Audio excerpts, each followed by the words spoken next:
আসসালামু আলাইকুম রহমতুল্লাহ। কোরআনটা পরিবর্তন হয়ে গিয়েছে এবং আবু বকর ওমর রাদিয়াল্লাহু তাআলা আনহু সহ অন্যান্য সাহাবীরা যায়েদ বিন সাবিত, খালিদ বিন ওয়ালিদ এই সমস্ত সাহাবীরা কোরআনকে তাবদিল করে দিয়েছে, মুহাররফ করে দিয়েছে, বিকৃত করে দিয়েছে। অর্থাৎ প্রায় 3 ভাগের 2 ভাগকে তারা বিকৃত করে কেটে বাদ দিয়ে 1 ভাগ রেখেছে। এটা হচ্ছে শিয়াদের ইসনা আশারিয়া শিয়াদের আকীদা। তো এটার পক্ষে তাদের অনেক দলিল আছে, তাদের অনেক মৌলিক কিতাব আছে যে মূল কোরআনটা আসলে পৃথিবীতে বর্তমানে না, এটা আলী রাদিয়াল্লাহু তাআলা আনহু তিনি নিয়ে চলে গেছেন, তিনি লুকিয়ে গেছেন এই কোরআনটা নিয়ে। এবং কোন একজন ইমাম, কেউ কেউ বলে যে আলী নিজে আসবে, রাজাতে আলীতে তারা বিশ্বাস করে, অর্থাৎ আলী রাদিয়াল্লাহু তাআলা আনহু আসবেন, তিনি কোরআনটা নিয়ে আসবেন। কেউ কেউ বলে যে শিয়াদের যে ইমাম মাহদি সে আসবে, সে কোরআনটা নিয়ে আসবে। কেউ কেউ বলে যে তাদের 12তম ইমাম যে হবে সে নিয়ে আসবে। আচ্ছা, যাই হোক, সেটা নিয়ে আমি পরে কথা বলবো। এইখানে দেখতে পাচ্ছেন এই যে কিতাবটা, এটা হচ্ছে আল কাফি, এটা হচ্ছে আল কাফি, ঠিক আছে। এই আল কাফি কিতাবের অনেকগুলি কিতাব আছে, আমি আজকে একটা দেখাই। এই কিতাবের দেখেন, কিতাবু ফদলিল কোরআন, বাবুন আন্নাল কোরআন ইউরফাউ কামা উনজিলা। আপনারা দেখতে পাবেন, এই যে দেখেন একবারে শুরুতে আমি যখন মৌখিকভাবে এই কথাগুলি বলি তখন এটা আমি শিয়াদেরকে দেখাচ্ছি না, আমাদের আহলে সুন্নাত আল জামাতের অনুসারী মুসলমান তারা এগুলো স্বীকার করতেছে না, বলে যে শিয়াদের ব্যাপারে আপনি এত কঠোর, এত বানট কথা বলেন কেন?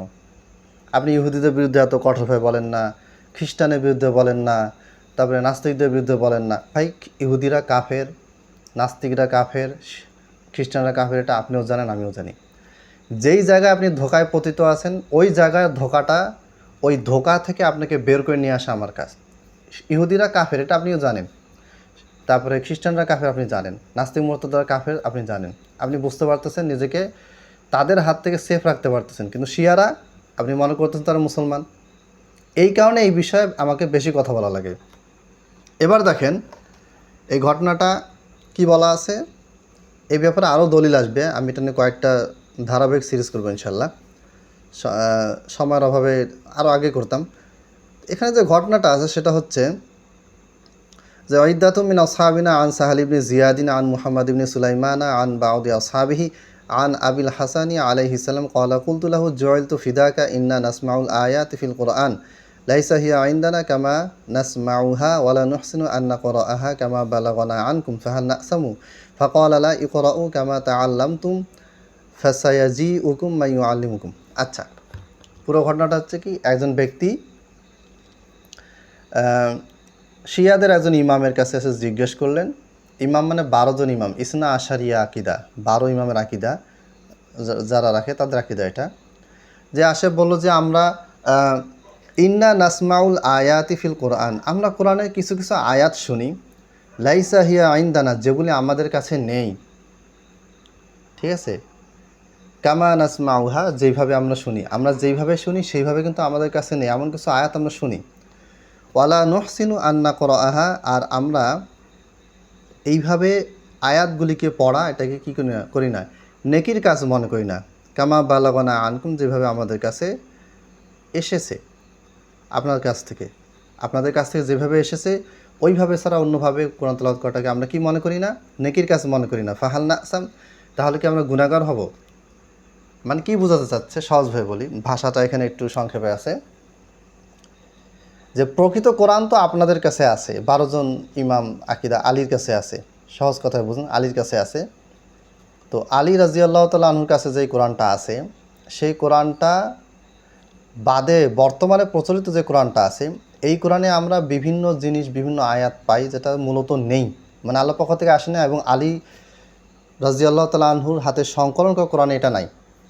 তো এই ক্ষেত্রে আমরা যে প্রচলিত কোরআনটা, এটা যদি আমরা পড়ি, ফাহাল নাসাম, তাহলে কি আমরা গুনাহগার হব? ফাকালা, তিনি বললেন, এই অষ্টম ইমাম বললেন, লা, না, ইকরাউ, তোমরা পড়ো, কামা তাআল্লামতুম ফাসায়াজিউকুম মা ইউআল্লিমুকুম। আচ্ছা, এখানে অষ্টম ইমাম না, আমি এটা ভুল বলছি। তো এখানে হাসান তিনি বলতেছেন যে না, ইকরাউ, তোমরা পাঠ করো। হাসান বলতে আলী রাদিয়াল্লাহু তাআলা ছেলে হাসান, মানে দ্বিতীয় ইমাম, তার কথা তিনি বলতেছেন যে লা, তোমরা পাঠ করো, ইকরাউ, পাঠ করতে থাকো, কামা তাআল্লামতুম, যেভাবে তোমরা যেভাবে শিখেছো সেইভাবে পড়তে থাকো। যেভাবে শিখেছো প্রচলিত কোরআন যা আছে এভাবে পড়তে থাকো। হ্যাঁ সায়াজি হুকুম মাই আলিম হুকুম, অচিরেই একজন তোমাদের কাছে আসবেন এবং তিনি তোমাদেরকে আসল কোরআনটা শিক্ষা দিবেন। মানে হচ্ছে এই যে কোরআনটা পৃথিবীতে আমরা পড়তেছি এটা হচ্ছে আসল কোরআন না। এবং এই এই এই কিতাবেই আছে, এটা হচ্ছে উসুলুল কাফি, এই কিতাবেই আছে যে কোরআনের 3 ভাগ, 3 ভাগ থেকে 2 ভাগ কেটে বাদ দেওয়া হয়েছে আর 1 ভাগ আছে। তো এখানে মূলত ওই 1 ভাগের কথা বলা হচ্ছে, মানে ওই ব্যক্তিটা বলতেছে আমরা যে 1 ভাগ কোরআন পড়তেছি এইটা তো আলী রাজিয়াল্লাহু তাআলা আনহুর হাতে সংকলনকৃত জমাকৃত কোরআন নয়, ঠিক আছে। তো এখন এই যে যেটা আলী জমা করে নেই এই কোরআন তো গ্রহণযোগ্য না। তো এই কোরআন যে আমরা পড়তেছি তাহলে কি আমরা নেকি পাবো বা আমরা কি গুনাহগার হব? তখন হাসান রাজিয়াল্লাহু তাআলা আনহু বললেন, মানে আলী রাজিয়াল্লাহু তাআলা আনহু বড় ছেলে, তিনি বললেন যে না, তোমরা গুনাহগার হবে না, তোমরা পড়তে থাকো, তোমাদের মাঝে একজন এসে তোমাদেরকে কোরআনটা শিখিয়ে দিবে। সে একজনটাকে, কারো মতে এটা আলী আবার ফেরত আসবে, কারো মতে হচ্ছে ইমাম মাহদি, একজন এক মত দিয়েছেন, সেটা নিয়ে আমি পরে কথা বলবো। তাহলে এখানে বোঝা গেল যে শিয়ারা তারা প্রচলিত যে কোরআন আমরা পড়ি 30 পারা কোরআন 114টা সূরা, এটাকে তারা বিকৃত মনে করে এবং এটাকে তারা রিয়েল আসল আল্লাহর পক্ষ থেকে আসা কোরআন মনে করে না। আসসালামু আলাইকুম ওয়া রাহমাতুল্লাহ।